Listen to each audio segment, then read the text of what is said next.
ശബരിമല തീർത്ഥാടനം അടുത്ത വർഷം പൂർണ്ണമായും പരാതിരഹിതമാക്കുമെന്ന് Thiruvithamkoor Devaswom board president PS Prashanth. ഈ തീർത്ഥാടന കാലയളവിൽ ചില പാളിച്ചകളുണ്ടായിട്ടുണ്ട്. അത് പരിഹരിച്ചാകും തുടർ വർഷങ്ങളിലെ തീർത്ഥാടനമെന്നും സന്നിധാനം ഗസ്റ്റ് ഹൗസിൽ വിളിച്ചു ചേർത്ത വാർത്താസമ്മേളനത്തിൽ പ്രസിഡന്റ് പറഞ്ഞു. ദേവസ്വം ബോർഡിൻ്റെ പ്രവർത്തനം കൂടുതൽ സുതാര്യമാക്കും. സുരക്ഷിത മകരവിളക്ക് ദർശനത്തിനുള്ള ക്രമീകരണങ്ങൾ ഒരുക്കിയതായും ദേവസ്വം ബോർഡ് പ്രസിഡന്റ് പറഞ്ഞു. 10 വ്യൂ പോയിന്റുകളിലാണ് മകരവിളക്കിനായി തയ്യാറാക്കിയിരിക്കുന്നത്. ഇവിടങ്ങളിൽ പൂർണ്ണ സുരക്ഷ ഉറപ്പാക്കിയിട്ടുണ്ട്. മകരവിളക്ക് ദർശിക്കുവാനെത്തുന്ന ഭക്തജനങ്ങൾക്ക് വേണ്ടത്ര സൗകര്യങ്ങൾ സർക്കാരും ദേവസ്വം ബോർഡും ഒരുക്കിയിട്ടുണ്ട്. സുരക്ഷിതമായി നിന്ന് മകരജ്യോതി ദർശനം കാണുന്നതിന് വേണ്ടിയിട്ട് 10 പോയിന്റുകളാണ് നമ്മൾ ഒരുക്കിയിരിക്കുന്നത്. പാണ്ടിത്താവളവും അനുബന്ധ പ്രദേശങ്ങളുമായി 10 പോയിന്റുകളാണ് ബാരിക്കേഡ് കെട്ടി വൈദ്യുത സംവിധാനങ്ങളൊക്കെ പ്രത്യേകം സജ്ജീകരിച്ച് ഒരുക്കിയിരിക്കുന്നത്. ഈ ഭക്തജനങ്ങൾ ഇവിടെ നിൽക്കുന്ന ഭക്തജനങ്ങൾ പോലീസും പ്രത്യേകിച്ച് ഫോറസ്റ്റ് ഉദ്യോഗസ്ഥരും പറയുന്ന നിർദ്ദേശങ്ങൾ പാലിക്കണമെന്നാണ് വിനയപൂർവ്വം അഭ്യർത്ഥിക്കുവാനുള്ളത്.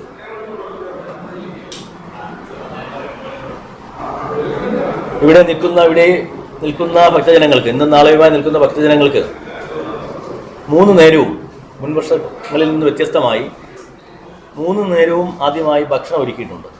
ഇന്നും നാളെയുമായി ഏതാണ്ട് 1,00,000-ഓളം ഭക്തജനങ്ങൾ 6 നേരമായി ഭക്ഷണം കഴിക്കുമെന്നാണ് ഞങ്ങൾ വിശ്വസിക്കുന്നത്. സംവിധാനം ഒരുക്കിയിട്ടുണ്ട്. മാത്രമല്ല, തമിഴ്നാട് സർക്കാർ, പ്രത്യേകിച്ച് തമിഴ്നാട്ടിലെ മന്ത്രി നമ്മുടെ ശേഖർ റാവു മിനിസ്റ്റർ, അദ്ദേഹം ഇവിടുത്തെ അയ്യപ്പൻ്റെ ഒരു പരമഭക്തൻ കൂടിയാണ്. അദ്ദേഹവുമായി ബന്ധപ്പെട്ടപ്പോൾ ഏതാണ്ട് 80 ലക്ഷത്തോളം ബിസ്ക്കറ്റുകൾ അദ്ദേഹം നമുക്ക് അയ്യപ്പ ഭക്തന്മാർക്ക് എത്തിച്ചു തന്നു. ശബരി ഗ്രൂപ്പിൻ്റെ ചെയർമാൻ ശ്രീ ശശി ഉൾപ്പെടെയുള്ള അവരുടെ ഒരു ലൈസൻ വർക്കിൻ്റെ ഭാഗമായിട്ടാണ് നടന്നത്. അത് ഞങ്ങൾ സ്വീകരിച്ച് അവരെ സ്റ്റോക്ക് ചെയ്തിട്ടുണ്ട്. പാണ്ടിത്താവളത്തും അനുബന്ധ പ്രദേശങ്ങളിലൊക്കെ അത് സ്റ്റോക്ക് ചെയ്തിട്ടുണ്ട്. അപ്പം ബിസ്ക്കറ്റും ചുക്കുവെള്ളവും യഥേഷ്ടം കൊടുക്കാൻ പറ്റുമെന്നാണ് ഞങ്ങൾ വിചാരിക്കുന്നത്. മകരവിളക്ക് ദിവസമായ നാളെ 2:15 നട തുറക്കും. 2:15 നട തുറക്കും. 2:46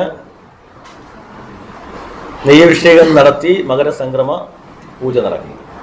മകരസംക്രമ പൂജ 5:46 തിരുവിതാംകൂർ കൊട്ടാരത്തിൽ നിന്ന് കൊണ്ടുവന്ന നെയ്ത്തേങ്ങയാണ് സംക്രമ പൂജയ്ക്ക് നമ്മൾ ഭഗവാൻ അഭിഷേകം ചെയ്യുന്നത്. വൈകുന്നേരം 5 മണിക്കാണ് നമുക്ക് നട തുറക്കുന്നത്. സാധാരണ അതിൽ 3 മണിക്കാണ്, 5 മണിക്കാണ് നട തുറക്കുന്നത്. 5:15 തിരുവാഭരണ ഘോഷയാത്ര ശരംകുത്തിയിൽ വെച്ച് ദേവസ്വം ബോർഡ് അധികാരികൾ സ്വീകരിച്ച് ഘോഷയാത്രയായി 18-ാം പടി കയറി എത്തുന്ന തിരുവാഭരണ ഘോഷയാത്രയെ കുടിമരച്ചോട്ടിൽ വെച്ച് ബഹുമാനായ ദേവസ്വം വകുപ്പ് മന്ത്രിയും ദേവസ്വം ബോർഡ് പ്രസിഡന്റും മെമ്പർമാരും സ്വീകരിച്ച് ആനയിച്ച് സോപാനത്തിലേക്ക് എത്തിക്കും. അവിടെ തന്ത്രിയും മേൽശാന്തിയും തിരുവാഭരണം ഏറ്റുവാങ്ങി ഭഗവാൻ അണിയിച്ച് മഹാദീപാരാധന നടക്കും. ഇതാണ് നാളത്തെ പൂജാ വിശേഷങ്ങൾ. രാവിലെ 9 മണിക്ക്, നാളെ രാവിലെ 9 മണിക്ക് ഹരിവരാസൻ അവാർഡ്, ഇത്തവണത്തെ ഹരിവരാസൻ അവാർഡ് പ്രഖ്യാപിച്ചിട്ടുണ്ട്. ബഹുമാനായ വീരമണി ദാസിനാണ്, തമിഴ് സിംഗറും മ്യൂസിക് ആൽബം കമ്പോസറും ഒക്കെ ആയ വീരമണി ദാസിനാണ് ഇത്തവണത്തെ ഹരിവരാസന പുരസ്കാരം. ജ്യോതി ദർശനത്തിനായി തമ്പടിച്ചിരിക്കുന്ന തീർത്ഥാടകർക്ക് ഇതാദ്യമായി 3 നേരം ഭക്ഷണവും ഏർപ്പെടുത്തി. പോലീസിൻ്റെയും വനം വകുപ്പിൻ്റെയും നിർദ്ദേശങ്ങൾ തീർത്ഥാടകർ കർശനമായി പാലിക്കണം. മകരവിളക്കിന് ശേഷം വെർച്വൽ ക്യൂവിൻ്റെ എണ്ണം വർദ്ധിപ്പിക്കും. 16-ന് 50,000 പേർക്ക് വെർച്വൽ ക്യൂവിലൂടെ ദർശനം നടത്താം. 17 മുതൽ 20 വരെ ഇത് 60,000 ആക്കും. നിലയ്ക്കൽ, പമ്പ, വണ്ടിപ്പെരിയാർ എന്നിവിടങ്ങളിൽ സ്പോട്ട് ബുക്കിംഗ് സൗകര്യമുണ്ടാകും. 20-ന് രാത്രി 10-ന് മാളികപ്പുറത്ത് ഗുരുതി നടക്കും.